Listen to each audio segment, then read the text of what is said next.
honestly, yeah, no, talk your thing. So what are your star signs?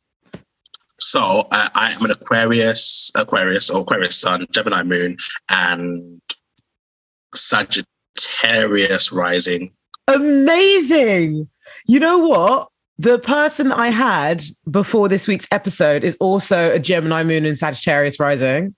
Okay, but do you know what? It makes a lot of like when I'm like looking a little bit more into it. I think the moon sign is what leads your emotion, kind of thing. Is that correct? It's like your emotions, who you are with your private self, and Gemini moons. Like I love the archetype and that placement as well because you hold dualities of so much information, and you're literally just like you're investigative by nature. Like you're constantly learning, and you're constantly holding those polarities in your hand, and you're wondering, oh, which direction to take it. And like I really appreciate that sort of archetype. Like my mum's a Gemini, and my mum's like witty, direct, like honest. And I think being a Gemini moon, especially in the world that we live in today, you're able to sort of like see things for what they are, but also have a different hold a different perspective. But then that Sagittarius 100%. Rising optimism. Yeah, I get that. I do get that 100%. And I think that like just being that like an Aquarius, like I've always noticed that Aquarius is the right term. They always have go into very, very deep thought.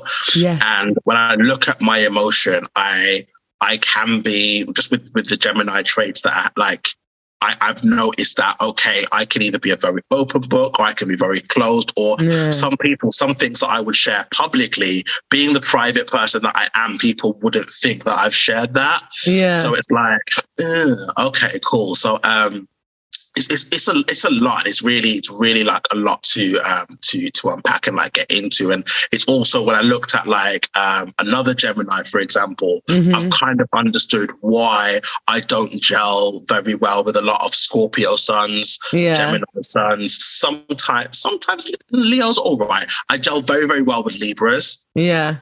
But then when I look into like their moon and their rising, I'm like, that helps me like understand a bit more. Like especially with Scorpios as well, like the emotion that they come from or the way that they express their emotions and those kind of things, it's like they're doing it from a place of hurt or protection, and it's just the only way that they know how. It's not necessarily their fault. It just requires a teeny bit more patience. But it's just like introspection, isn't it? Because like I can't remember what house. So like in a birth chart how there's certain houses ruled by different signs. Like, so like, have you ever had a birth chart read it, or have you ever like done your birth chart? Well, I think you must have. Yeah, you must have if you know your moon and your rising, because those are like your big three. And anyway, I can't remember what particular house it was, but I used to be really like sort of intimidated by Scorpios. And then when I looked at my birth chart, it was because they have an emotional vulnerability that I just do not express. Like that's it. But like everyone's different. Like with me being that Aries, like fireness, it's just impulse, action.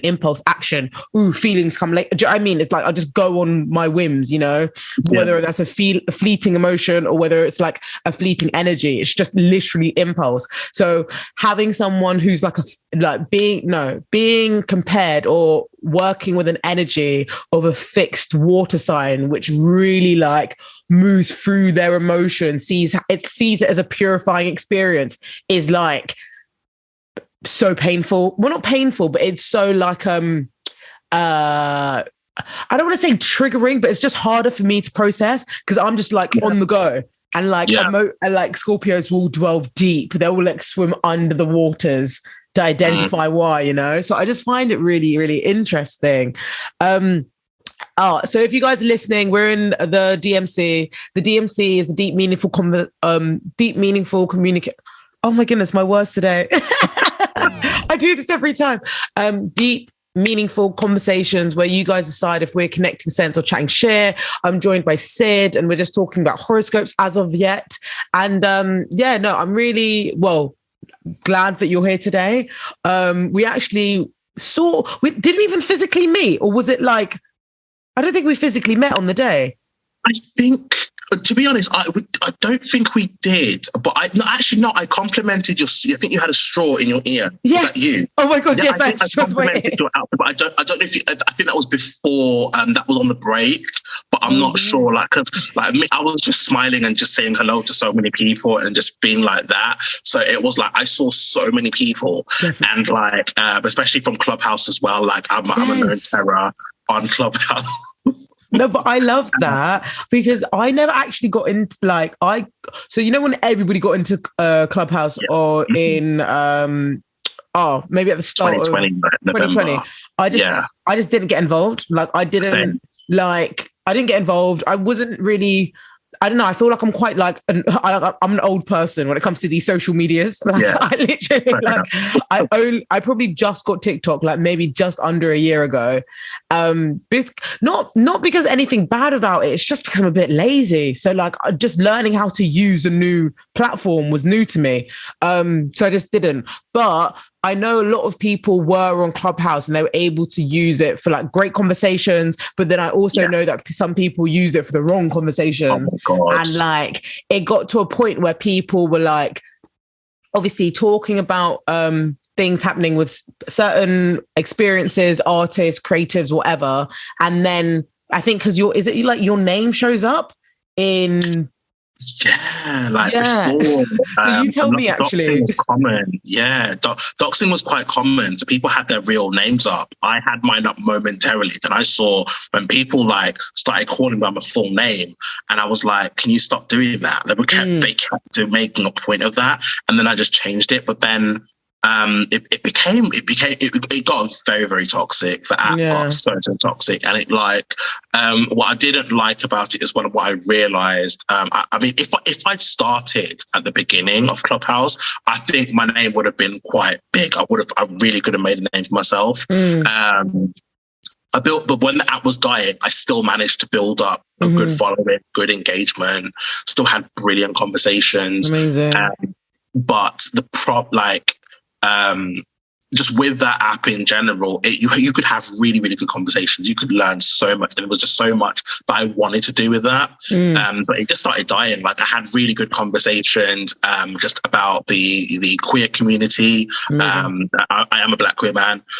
So, you know, it was really good having giving insights to people that weren't from capital cities, that weren't you know, in communities that were very well established for queer people of color, that it wasn't really something that was, I gave people a lot of insight, and I was also able to gain a lot of insight as well. So I'm became quite controversial. I can't lie. I like, you know, I say it how you see it.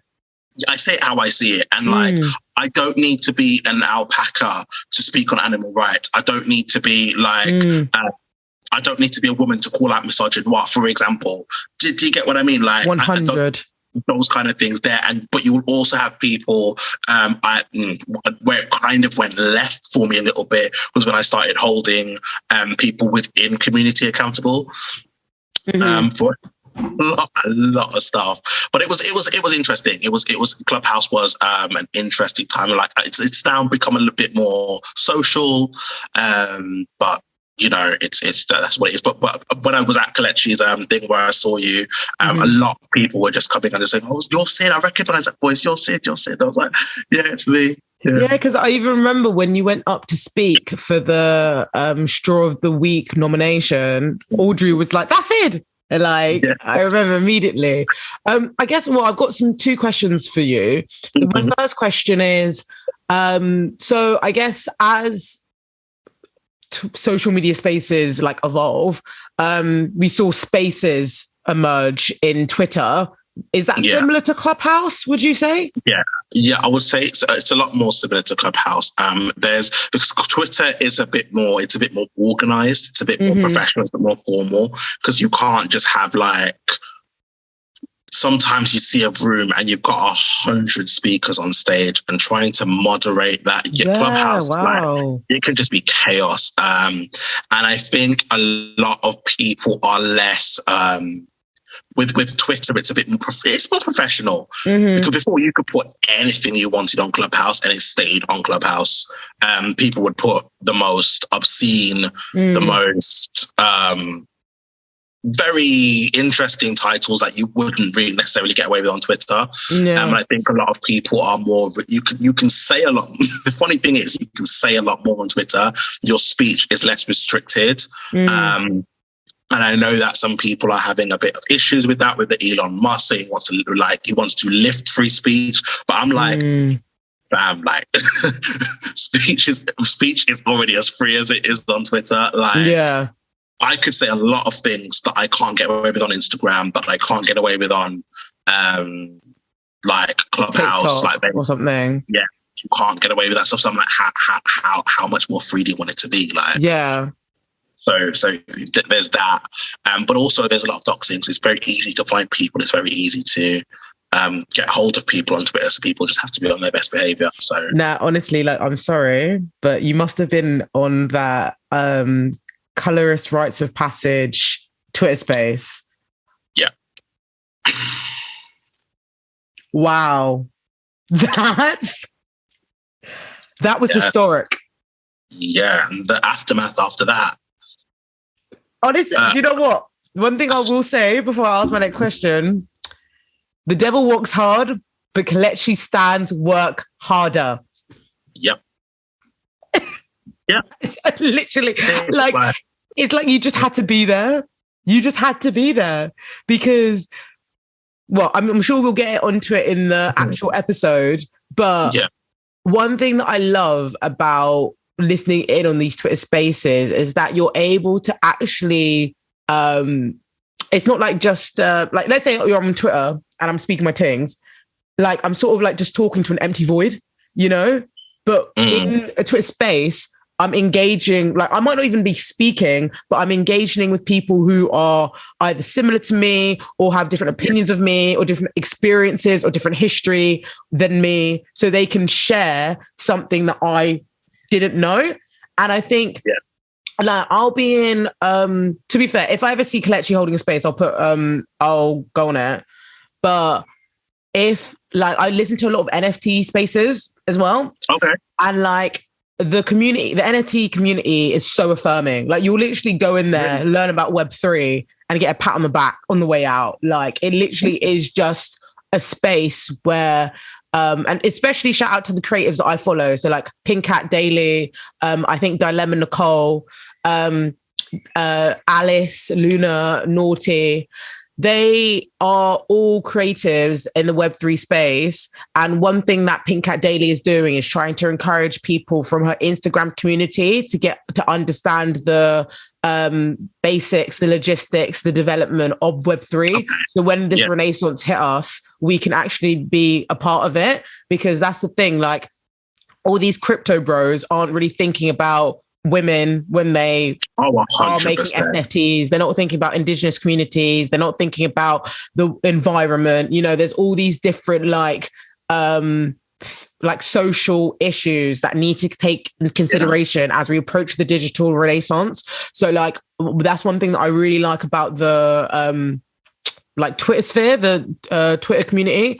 This is my next question, but it's off topic. What is the queer scene like in Birmingham? So I've got two answers for you. So the queer scene in Birmingham, it's all right. It's all right. It's very small, but it's not too small. When I studied in Leicester for 3 years, and bloody hell, that was a very small community. It was not in a nice way. But we've got, it can be a bit very white. That's the only downside to it. But like they do have, like, you've got the Village Inn, which has got the underground, and sometimes they play, like, if they've got a good DJ and they've got a really good, like, they mainly play like music catered towards Black people. So you'll get like your hip hop, you'll get your dancehall, you'll get like your sometimes Afro beats, you'll get your house music. Then also the Nightingale, they've got their separate section, but I think you've got to pay £5 to get in, I think, or it's up to 10. COVID, I don't know, but it's all right. Best times to go normally are the end of the month, and end or the middle of the month. They're pretty all right times to go. They're also like, I will always shout these people out. I will always shout out the organisers of Urban Slag. So Urban Slag, they were pretty much the first. So from what I was told, the first set of people like openly out and proud Black. Queer people of color, queer people, I should say, to actually go and create a space for us. Amazing. And then when they did that, a lot of the other clubs realized, hold on, there's a market for this. So yeah, that's when apparently Village and Nightingale, the white-owned clubs, went and created those venue spaces, and it kind of put them out of like regular events, but they still hold like an event a few times a year. And when I say people from all over the country come, amazing. Like, I've never been to a gay like LGBTQIA plus like place where you literally feel at home. You Honestly. Could be trans, you could be disabled, you could be like androgynous, non-binary, however you present. Everybody like fat, skinny, and nobody cares what you're wearing as literally, well. Just out here. Thing. That's what I'm saying. Like, you can have like. There was one guy who was wearing like 0.03% jeans, and like we were just dancing, and then my sister was like, she was watching my Instagram story, and she's like, I need to borrow his jeans. Like, it's an absolutely amazing space. And I also had a friend who's like, he's Middle Eastern and non-binary as well, and sometimes like he likes to just not present as cis het. And I'm like, listen. Yeah. These like other white spaces you've been going to, like, no, like, if you really want to see an inclusive space, I would 100%, I like 100%, I can't recommend them enough. Everybody that goes there has an amazing time. So it's like Urban Slag. Well, amazing. Not out in B-Town. Yeah, and it's like also they're having a day party as well in June, I think. Yeah, they have day parties as well. Listen.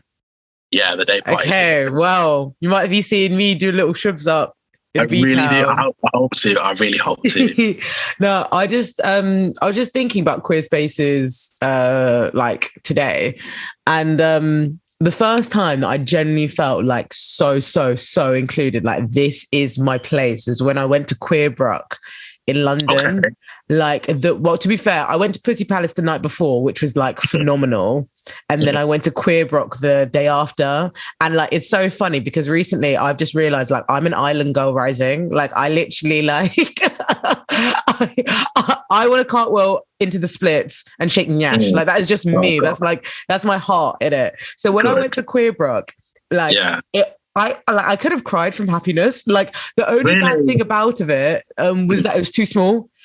It was too small. Like everyone was dancing, everyone was being happy, everyone was like outfits to the tens, But because it was so small, I couldn't like fully like, I don't know how to explain it. I don't think they anticipated how busy and how celebrated it was going to be. But honestly, it was amazing. It was so amazing. And like, I grew up in a small town down south, so I didn't really have much spaces that catered for queerness. But I lived in Manchester for a little bit, well, for like 5 years. And that's a huge queer community. And it's very friendly, but also it is kind of segregated. Like you're not going to see as many like Black spaces, Black queer spaces, unless you like, I don't know, there might be Pacific event. But even when I lived there, I didn't find them, I know like, it sounds bad, but I actually prefer it that way. Yeah, I don't mean not in a us and them kind of way. It's just that like it's needed, and I don't like to when I go into like when I'm sometimes waiting for the other nights to get started. Like I'm waiting for the dancehall music to start playing, or we'll sometimes be in another club, and it's like you get so many like you either get fetishized, which I don't deal with that. If anybody knows me, it's not my game. Yeah. Or you either get your queerness denied from you. Yeah. If that makes sense. So it's like, oh my God, drunk white women. God. Oh my. Okay. And they're Actually, like, are you really not into women? And I'm like, no. I love me.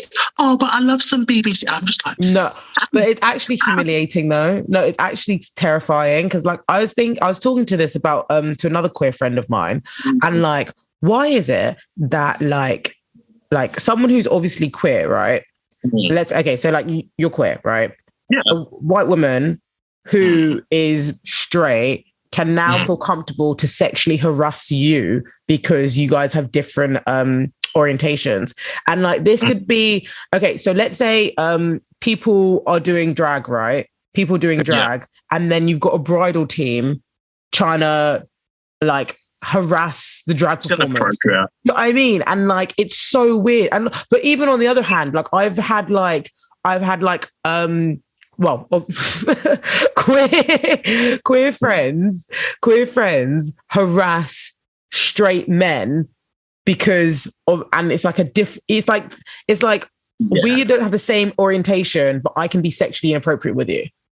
Yeah, I get that. I do 100% get that. And I find even sometimes queer men, like same gender loving men, right, they will be all touchy to another woman, irrespective of her sexuality. Like, why are you touching? Why are you grabbing her bum? Why are you why and it's like, why are you grabbing my booze? It's like, what? It's like, are you doing this for some? Are you doing this for the male gaze? It's like when you have like performative lesbians, and it's like you're not actually a lesbian, you're just doing it for the male gaze. It's very weird. It's I don't like it, and I just think that it's smelly.